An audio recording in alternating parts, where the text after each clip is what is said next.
Hey guys, DC Network here, coming at you with another video. So episodes 3 and 4 of Infinity Train Book 2 have just concluded, and I will be giving you my thoughts on them, so as per usual, spoilers ahead if you haven't seen it. So episode 3 of Infinity Train Book 2 saw Jesse and Mirror Tulip enter this map car where there's a map on the floor that hasn't been fully constructed.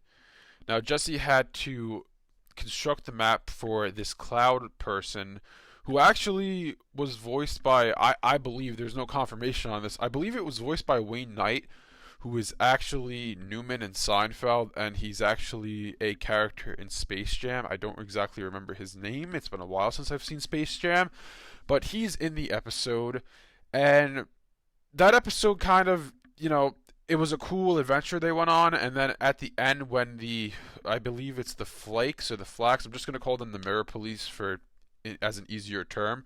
The Mirror Police come out and they reveal that MT is a criminal. They tell Jesse she's a criminal, and the episode cuts off, and that's the end of the first episode. Then the second episode is where it gets more interesting. So Jesse's number is going down. It went down from the prior car, and now they're in a car with a Toad. And the Mirror Police are after Mirror Tulip.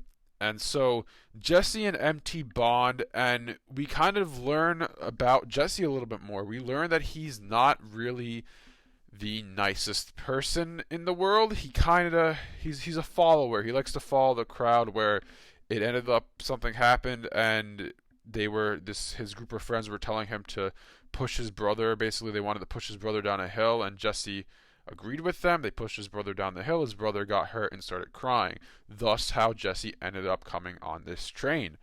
So we learned a little bit more about Jesse, and you could see there was a lot of emotion in this episode. You could see that Jesse is visibly upset at the fact that he hurt his brother. You could see that he's trying to just fit in with this group of kids who aren't exactly the nicest people in the world. I think that's really cool to see, and I thought that second episode showed a lot of emotion for the characters.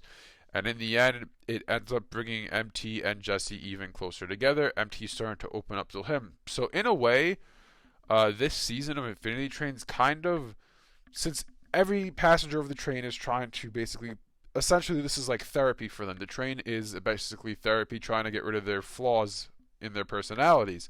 Essentially, this season's following MT and Jesse trying to get the flaws out of their personality.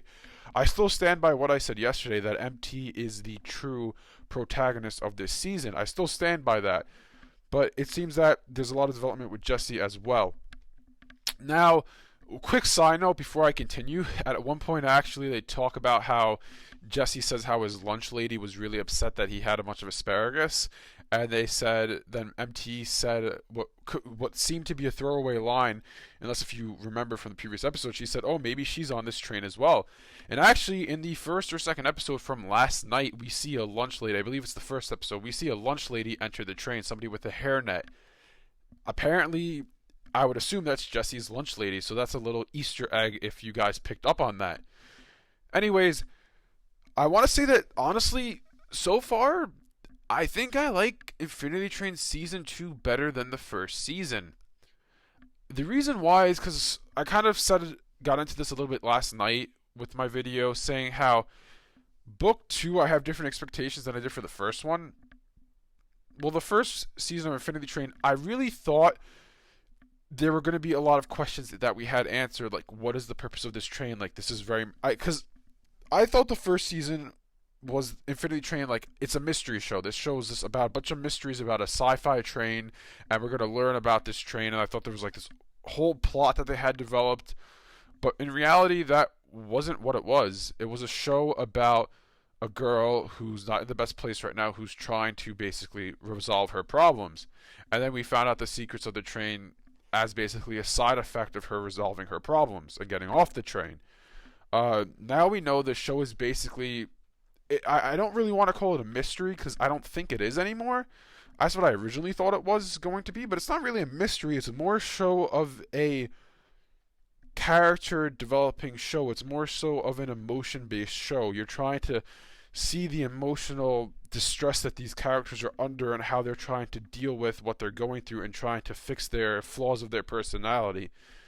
And seeing that and knowing that that's what this show's about, I'm actually enjoying this season more than I did the first one.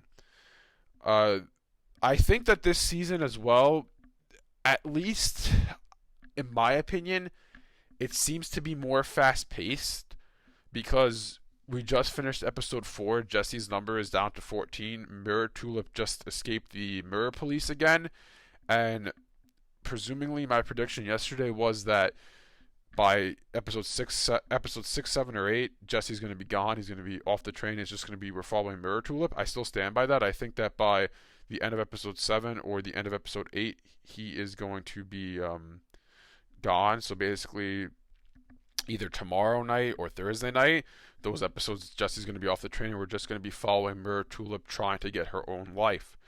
I still stand by that. I still think that's where this is going, and honestly, I like it a lot because, like I said, it seems more fast-paced to me than the first season. Because I remember when I was watching the first season, I remember at that point I wasn't making videos on it, but I remember that after the first couple episodes, I was like, wow, this really isn't resolving the mysteries of the train. Like, we're not learning anything about the train. I wasn't really enjoying it as much as I am this season, like I said, because there were different expectations going into the season. I thought that the show was only 10 episodes long, and 2, I thought that the show was it being a mystery, like trying to solve this big mystery, when in reality it's more of a show trying to revolve the flaws of a character. It's more of emotional draw to it. That's the kind of show it is. Anyways, that's my take on these 2 episodes. Let me know in the comments section below what you think. Thanks for watching, and I'll see you guys next time.